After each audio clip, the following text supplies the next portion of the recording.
Hello বন্ধুরা, তোমরা সবাই থাম্বনেল দেখে নিশ্চয়ই বুঝতে পেরেছো এটা কিসের রান্না চলছে। তো এখানে তোমার দাদাভাই কাঁকড়াগুলো ছাড়াচ্ছে। আমাকে দিয়েছিল, আমি ছাড়াতে পারিনি। তো তোমাদের দাদাভাই কাঁকড়াগুলো ছাড়াচ্ছে, ছাড়ানো হয়ে গেছে।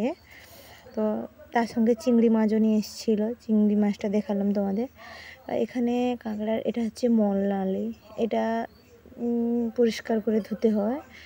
তো এটা ছাড়িয়ে ধুয়ে নিল, তারপর যে কোনো একটা শক্ত জিনিস দিয়ে ওটাকে বাঁধিয়ে বা কেটে মুখটা, তারপর খোলটা ফেলে দিয়ে মাংসটা কেটে বার করে নিল এবং যেগুলো ছিল সেগুলো বাদ দিয়ে ভালো করে ধুয়ে নিলাম আর কি এটাকে।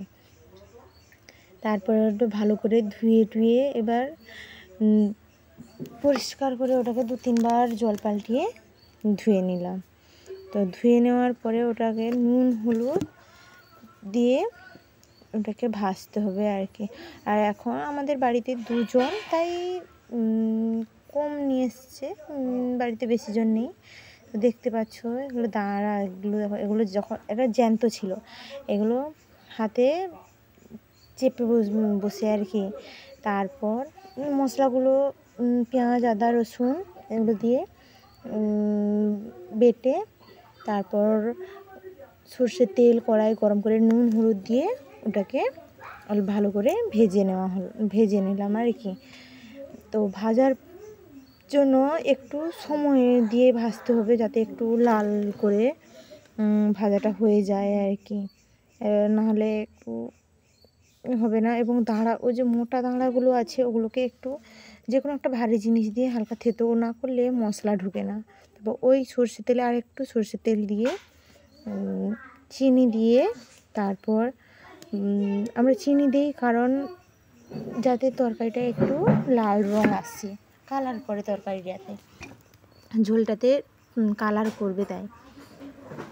এবং তারপর ওটা এবার চিনিটা লাল হয়ে ফুটে এলে ওতে পেঁয়াজ বাটা, ওটা ভালোভাবে লাল হয়ে মরবে আর কি।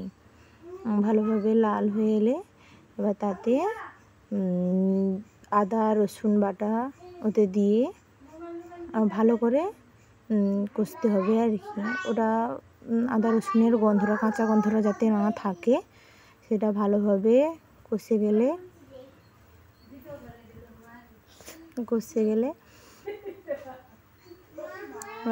কষে যায় ভালো করে, যাতে না গন্ধ থাকে আর কি, সেরকমভাবে কষতে হবে। এবং তারপর কাঁচা লঙ্কা দুটো এবং টমেটো বাটা দিয়ে ভালোভাবে তেল ছেড়ে এলে ওতে